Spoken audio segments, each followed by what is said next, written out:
Well, first of all, I'm greatly privileged that the Rajiv Gandhi School for Law has invited me. I was a good friend of Rajiv Gandhi.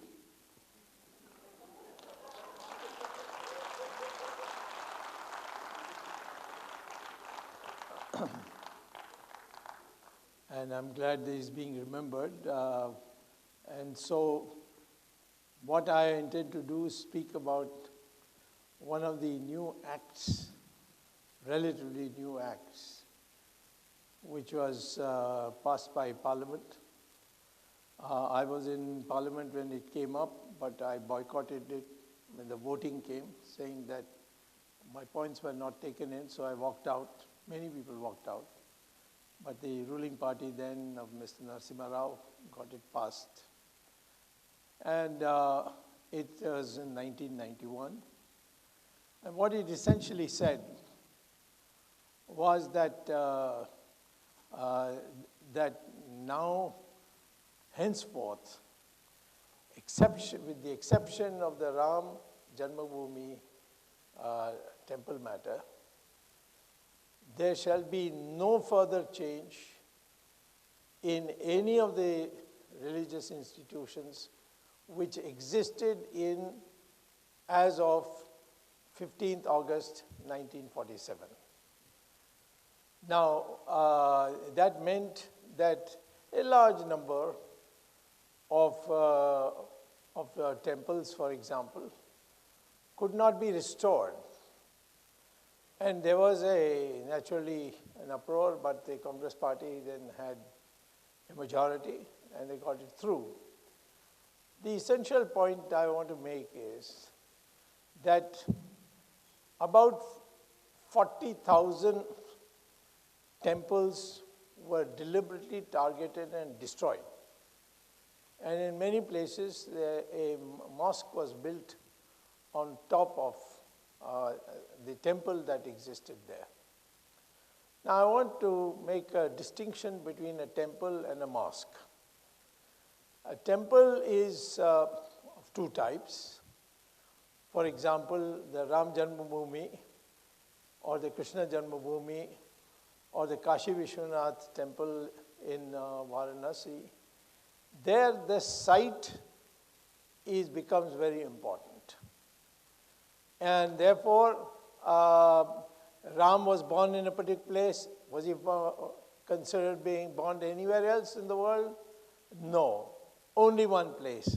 And all the Hindus of India were steadfast that Ram was born in a particular spot where a masjid stood. Of course, there was a mob in 1996, I think, to demolish it. But the fact of the matter is that the core was that Ram Mandir existed and then it should be rebuilt. It was further supported by the Archaeological Survey of India, which did survey and came to the conclusion, yes, there was a temple which was demolished and a mosque built on it. Now, where Ram was born, there is no alternative place. Where Krishna was born, there is no alternative place. Where Lord Shiva planted the Jyotirling, there is no other place. Of course, there are 12 places in the country where Jyotirlings were placed, and 11 had been secured. In fact, the last one which was rebuilt was the one in Gujarat, and in that near Dwarka, where Muhammad Ghori had, or one of the invaders, I think it was either Muhammad Ghori or someone else, but he had demolished it. And so Sardar Patel in 1949 onwards started the building, and a lot of people supported it, except Jawaharlal Nehru. And and the temple was rebuilt, which is now there. You can see it when you go to Gujarat. But the one remaining is the one in Varanasi, and that is where a huge mosque stays. This was, there was a temple, a magnificent temple, where it was believed by all Hindus that the Jyotirling was planted there by Shiva, Lord Shiva himself, and therefore it became a special place. Like Krishna Mandir, the place was special because Krishna was born there. Ram Mandir, Ram Janmabhoomi Mandir, as they say, is special because Ram was born there. So, therefore, these three could not be under any circumstances agreed. Now, total number of temples that were demolished were 40,000 or thereabouts. But there, in those temples, the idol was created out of a whole lot of puja, particularly the Prana Pratishtha puja, and so the idol was sacred. But the site was not sacred. So I'll come back to this, why I'm bringing this out, because this is also a matter of dispute. But as of now, it is widely accepted that 40 temples of great significance for the Hindus were demolished over the 400, 500 years of Islamic rule. So these have to be restored. Now, this would have meant chaos in the country, according to some people. At least Prime Minister Rao was a very sensible man. He thought that how will we manage it if start demolishing these temples? So there must be a way. And before he even consulted any of us, he decided to bring in a law, and that is the Places of Worship Act, which says as of August 15th, 1947, that religious institution or place that stood at that time cannot be demolished, and with the exception of Ram Temple. So Ram Janmabhoomi Temple. So that was the law that was passed. I have challenged it in the Supreme Court on the grounds that it's unconstitutional. And, but I also am of the view that the other temples can be shifted.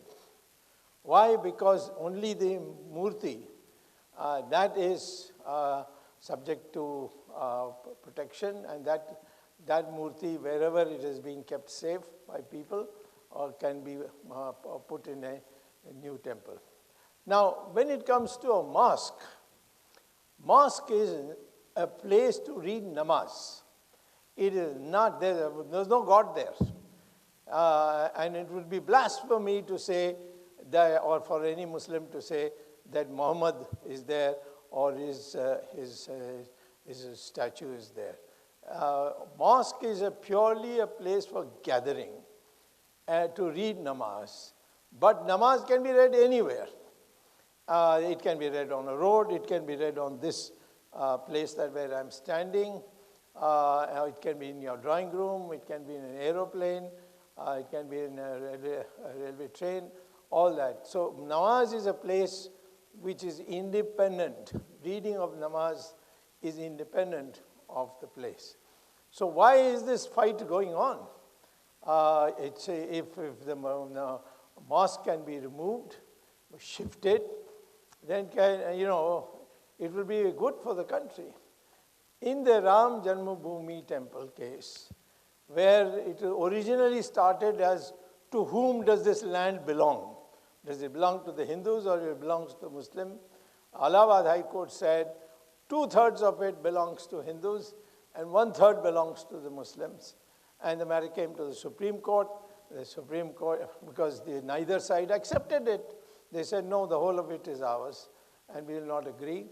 And therefore, when it came to the Supreme Court kept it in cold storage for about 8 years. At that time, I came with a new proposal that, yes, you know, when in these matters we can talk about it, but as far as Ram temple is concerned, Ram was born there. There is no other place he was born. And so that site becomes site-specific. Site-specific for us in terms of its holiness. So those sites, there are only three.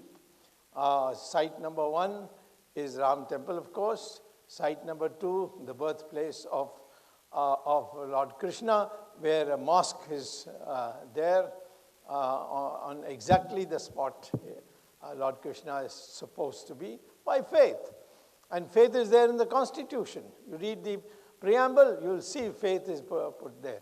So you can't question faith. And even section 295 and 295A, if you read them, it shows of the IPC, it clearly brings out that if a set of people view something as sacred, then that's final. Nobody else can challenge it. If there are a large number of people view something as sacred. So when there is a belief, and that belief has to be respected. So this act, Places of Worship Act, is faulty in the sense that it has excluded the possibility of building a Krishna Janma Bhoomi and Kashi Vishwanath Jyotirling temple area. These two we will not be able to rebuild, which we have to build because there is no other place for it, and God himself has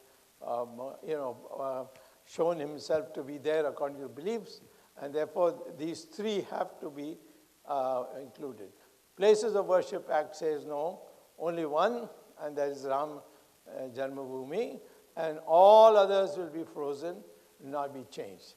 I also think it's quite unfair that if a temple is where a place resides and mosque is a place where you only read namaz, and I can read namaz anywhere, what is the difficulty in shifting it?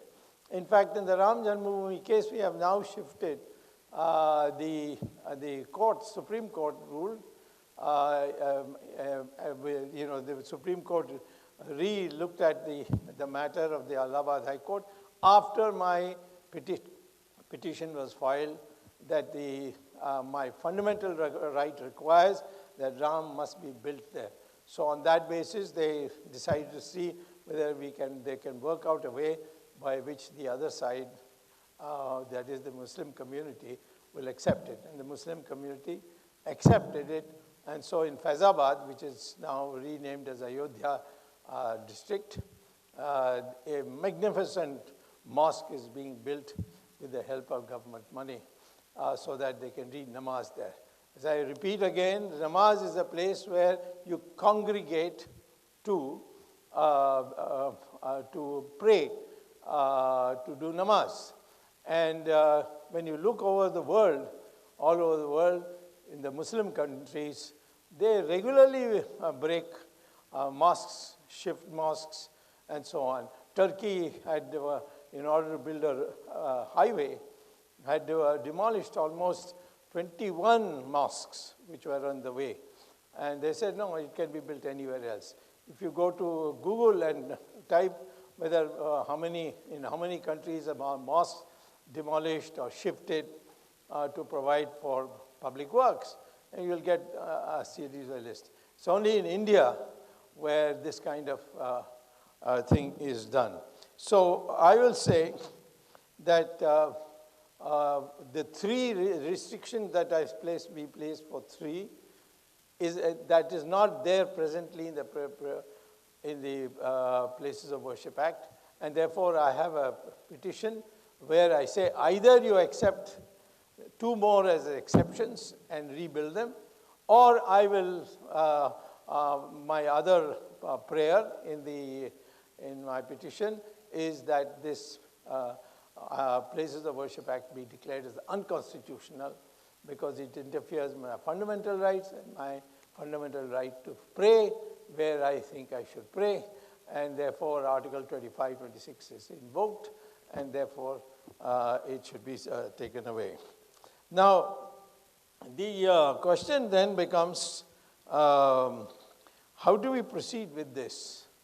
And the way to proceed with this is, if you go through the court procedures again, then it's going to be difficult. Presently, you've been seeing on television on Mathura and Kashi Vishwanath all kinds of things, that this has been found there, that has been found.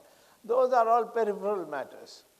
The fundamental matter of rebuilding the Kashi Vishwanath temple, for example, has to be done by building in the place where the mosque is there, the mosque to be removed, of course legally, by the government and rebuilt somewhere else. But at that particular place, we have to rebuild it. It was built, by the way, 3 times.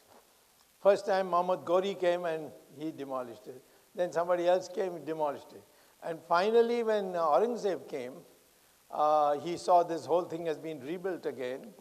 He then, what he did was, he said, we will not only demolish it, but we will do something which is not done in Islam, and that is to build a mosque on top of a temple.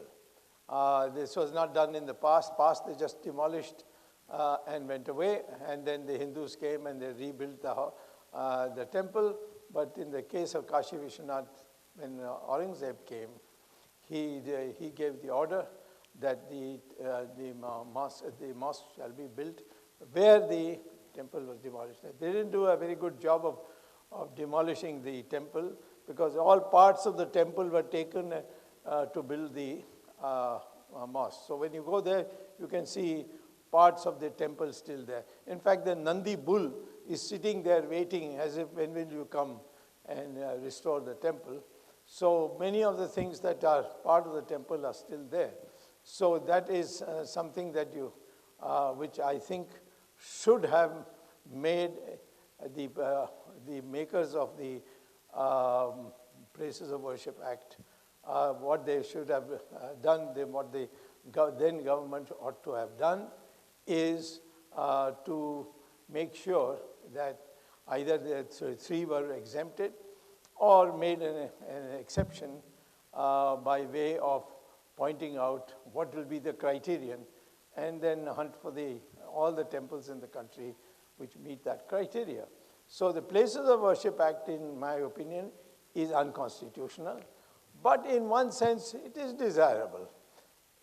So we can sort of have a Supreme Court judgment which upholds the legitimacy, if not the legality, of the act and the desirability of the act, by saying these 3 will be rebuilt, and the mosques there will be shifted to some other place, but all the others will remain the same.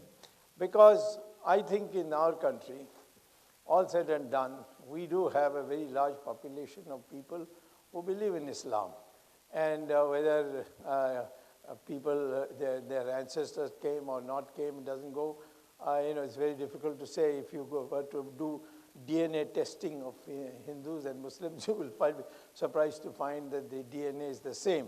So which means that most of the, almost all Muslims have, in fact, have the same DNA as the Hindus, which means they are converted people, and they can't be held responsible for some brutality of the past.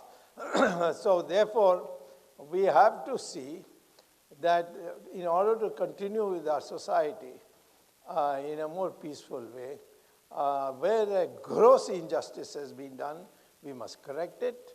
And where there is some injustice, we will adjust for it. For instance, of the 40,000 temples, where there is, the site is not, the key point I'm making is, the site is not sacred. What is sacred is the murti in that temple. So those 40 can be built somewhere else, somewhere nearby.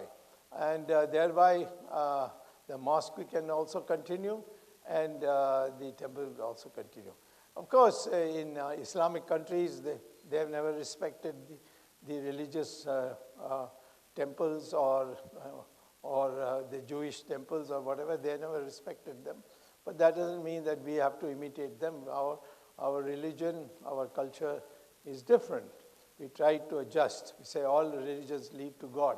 For instance, the only religion which says that all religions lead to God is a Hindu religion, not the Christian religion, not the Islamic religion, but only the Hindu religion explicitly says all religions lead to God, and that is there in our constitution also. So in that respect, I would say that the Places of Worship Act, while the intentions was noble, that let's call this all now to an end, go on looking at the past. How long are we going to look at the past? Past is all gone. Now let's build a new modern India. But there where your own religion is under threat, which is what I say when where is a place which is sacred for a particular reason, such as being born there, as in the case of Ram Temple and the Krishna Janmabhoomi Temple, or for some special reason like Jyotirling being planted by Lord Shiva himself. And therefore, except those, we will, I don't think that we should make an issue and scrapping the Places of Worship Act will lead to a lot of chaos. And therefore, in my petition, which is not to the liking of many of the hardliners, my petition, I've argued that this is, if the court takes the view that the other two cannot be restored, then that is not acceptable.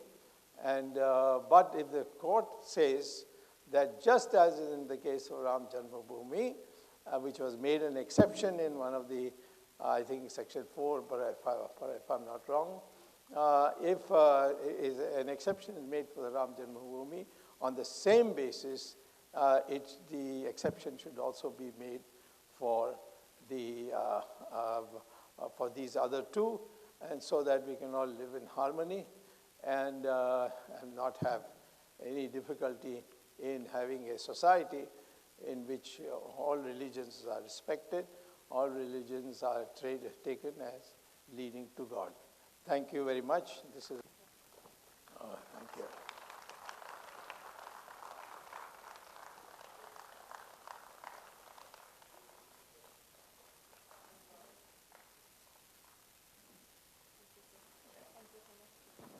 Okay. I take something off, no? Yes, sir. So we can take I can take that off. Okay. Thank you.